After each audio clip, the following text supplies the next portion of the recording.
Каким быть договору об Евразийском экономическом союзе? Национальная палата предпринимателей Казахстана предлагает сделать его более гибким. Сегодня на видеоконференции по обсуждению проекта договора с бизнесменами из регионов и министерствами член правления палаты Рахим Ушакбаев отметил, что размер и громоздкость документа, состоящего из приблизительно 800 страниц, вызывают большие опасения, связанные со сложной процедурой его принятия. По словам Рахима Ушакбаева, для внесения каких-либо изменений, даже самых незначительных, потребуется повторная ратификация. И если будущий союз расширится, сделать это будет невероятно сложно. Таким образом, правовая база союза навсегда утратит динамизм, ее практически невозможно будет изменять и улучшать.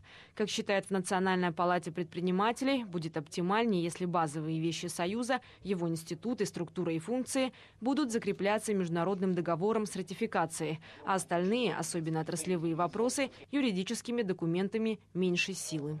Наши институциональные возможности правительства одного, они ограничены достаточно. Экспертная база у нас очень маленькая, и страна у нас в целом, в общем-то, и небольшая. Поэтому мы очень надеемся на то, что в лице Национальной палаты Атамекен мы получим очень мощную экспертную поддержку, которая позволила бы нам на качественно новом уровне прорабатывать те документы, которые являются критически важными для экономики, для жизни всей страны в целом на ближайшие десятилетия.